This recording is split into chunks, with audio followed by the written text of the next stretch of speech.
And hi again, my name is Dylan Black. This is Rogers Television, Daytime Ottawa. Check it out. She's got a brand new book. It's called Out of Ontario Kitchens. Lindy Mechefske joins us right now. Hello, Lindy.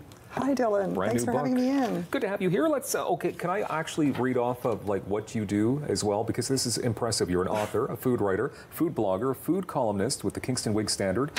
Whew, that's a busy schedule you've got going on. It's a lot of food writing. Yeah, and now you have the new book. Yes, I do, yeah. So book number 3? Book number 3, food book number 3, yeah. Yes. Tell us a bit more about yourself now. You actually have a bit of a different background than being a foodie. I do. I actually did a degree in ecology and worked for a long time as a scientific copy editor before I really returned to my first love, which was food and writing. Okay, now why was your first love food? It has something to do with being in the UK? It does. So when I was quite young, I lived with my paternal grandfather in the Yorkshire Dales in England, and he was a phenomenal cook. And he started me at age 3 cooking. I had a little rolling pin and a little jam tart pan, and he got me making jam tarts and kneading bread dough. And yeah. And he was such a wonderful man. So I always kind of connect food with love, and I think that this is my, this is why I write about food. Wow, connecting food with love. That's very good. So is that some of the inspiration behind this book then? Yeah, it's certainly part of the inspiration behind this book, absolutely. Okay, yeah. What else is inspiring you here? So I had done a book a couple of years ago, a culinary history book called Sir John's Table. And the publisher, McIntyre Purcell, actually approached me and said, would you be interested in doing this book?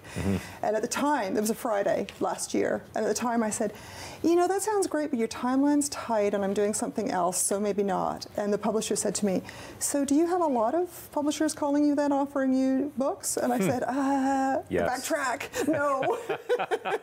Get them thinking, yeah, okay. So he said, I'll tell you what, you think about it for the weekend and I'll call you on Monday. So he called me on Monday, and of course I agreed to. Oh, that's great. Okay, so what does the term culinary history mean? Well, it's sort of a formal term. I think we didn't learn anything about culinary history in high school history, and now it's becoming quite popular at the university level. But really, it's about social history, and it's about what we ate. And after all, food is the most fundamental part of our lives. So it's about survival, and for a long time it was just about survival. Okay. And it was women who were doing a lot of the work, So I think it's interesting women's history, really. Okay. Out of Ontario Kitchens, the name of the new book. We have all kinds of interesting artifacts, really. I mean, they're food related. Absolutely. You want to run us through some of the interesting stuff that you brought here with you? Yes, certainly. So this is a potato masher. Potato masher. Yes, and so this is a very early potato masher, and it would have been used for other chores as well, but basically in the pan and mash the potatoes. So sorry, how old would you say that is? Oh, this is definitely 1800s, probably early 1800s, because things became a little bit more sophisticated throughout the 1800s. Okay. This is a pot scrubber. So they made their whisks and also pot scrubbers from lilac branches and other branches. Wow.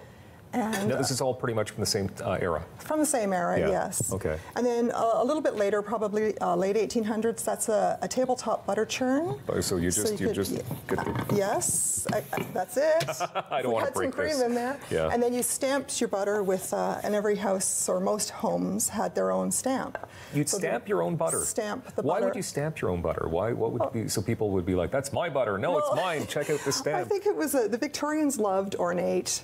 So if they could gussy it up, fancy it up, they did. That's something. Okay. All right. And now the table serving here or setting? What is this fine silverware? Yeah. This is a very early, probably early 1800s stamped silverware from England. A lot of this came to Canada when settlers came. And it was surprising, actually, how much silver the settlers brought with them.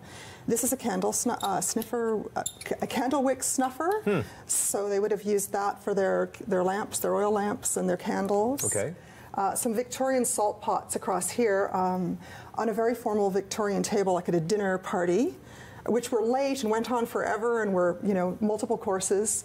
Everybody had their own little pot of salt to use throughout their meal. That's something. That's fascinating to me, for sure. And what I've made is shrub, which is a drink that, a very old drink, basically by mixing fruit and sugar and just letting it sit. And then they poured the liquid off, put some vinegar in. In its early stages, it's not alcoholic, but as you leave it sit, it becomes alcoholic. It turns into booze. It basically, it ferments, turns into booze. And this is the thing that Anne of Green Gables once got quite drunk on in one of the early Anne of Green Gables books. Interesting.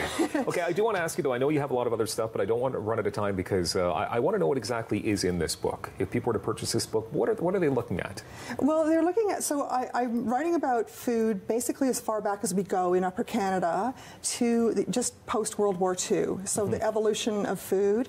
And I actually, myself, I don't call it culinary history, I call it culinary archaeology, because these are stories in this book of our grandmothers and great-grandmothers and the first settlers who came and their recipes. And the thing about this is you can actually kind of recreate those connections with the past.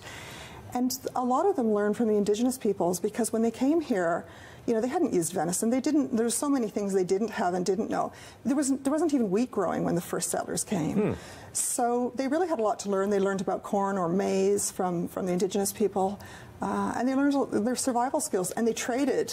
And for the early years, until the treaties were in place, it was quite a powerful relationship between settlers and indigenous peoples, and certainly settlers would not have survived without them.